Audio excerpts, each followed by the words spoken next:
आरक्षण को लेकर के हमने एक सुप्रीम कोर्ट में याचिका डाली हुई है। पिछले वर्ष अगस्त में वो एडमिट हुई, जिसमें हमने कहा कि भई एक जो सर्टेन कैटेगरी के अंदर जो आरक्षण है, वो आप आर्थिक आधार पे दीजिए, कि जो लोएस्ट इनकम जिसकी है वहां से आप स्टार्ट कीजिए। और क्योंकि आप ये देखिए कि जो आईएएस हैं, जिनके परिवार में आईएएस हैं, जो सरकारी नौकरी में है, कॉलेजेस के वीसी हैं, प्रोफेसर हैं, उनके बच्चों को आरक्षण की क्या जरूरत है? और सामाजिक असमानता तो अब नहीं रह गई है। आप देश में शीर्ष पदों पे बैठे हैं। और अब आप दूसरे एंगल से देखिए कि अब जो स्वर्ण समाज के गरीब परिवार हैं, वो कहाँ पे कहाँ से उनको एक बूस्ट मिलेगा? कौन उनका प्रोत्साहन करेगा? अब उसमें जब हम ये कहते हैं कि गरीब स्वर्ण, तो लोग हमें ये कहते हैं कि आपके पास तो ईडब्ल्यूएस की कैटेगरी है। अब ईडब्ल्यूएस की कैटेगरी के अंदर सभी राज्यों में समानता नहीं है। राजस्थान की अलग गाइडलाइन है तो उत्तर प्रदेश की अलग गाइडलाइन है। क्यों? राजस्थान का स्वर्ण गरीब अलग है, उत्तर प्रदेश का स्वर्ण गरीब अलग है। तो ये ऐसा भेदभाव क्यों?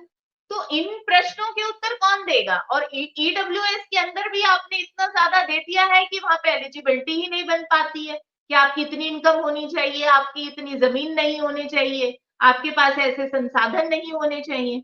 तो जब तक ये सारी जातिगत वाली चीजें खत्म नहीं होंगी, तो कुछ भी जो है कि वो जो देश की आप विकसित भारत का सपना छोड़ दीजिए, वो सिर्फ जुमलों में रह गया है। क्योंकि हम मुद्दे की बात नहीं कर रहे। देखिए सरकार ये क्यों नहीं कह रही कि हम 85 करोड़ को फ्री में राशन देंगे, हम ये बंद कर देते हैं, हम फ्री में शिक्षा देना स्टार्ट कर देते हैं। हम प्राइवेट स्कूल स्टैंडर्ड की, प्राइवेट कॉलेजेस के स्टैंडर्ड की हम फ्री में शिक्षा देते हैं।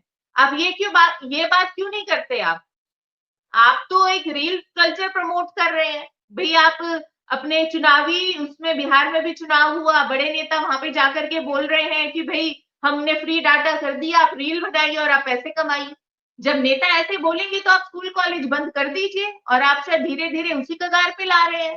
जब आपने यूजीसी की इक्विटी गाइडलाइंस के उसमें आप कैंपस के अंदर जातिवाद ले आए, तो वो बच्चा पढ़ेगा, कॉन्फिडेंट रहेगा, या वो इस डर में रहेगा कि पता नहीं मेरे ऊपर कौन झूठा मुकदमा कर दे, चाहे वो महिला ही हो, कोई लड़की हो या कोई भी हो। अभी देखिए सोशल मीडिया पे 2 दिन पहले एक चल रहा था कि एक पार्टी की एक स्पोक्स पर्सन थी या कोई पद पे थी एक महिला, वो खुल्लम सामने बोल रही है कि in general category upper caste वाले लोगों को फंसाओ। तो आपकी मानसिकता तो दिख रही है।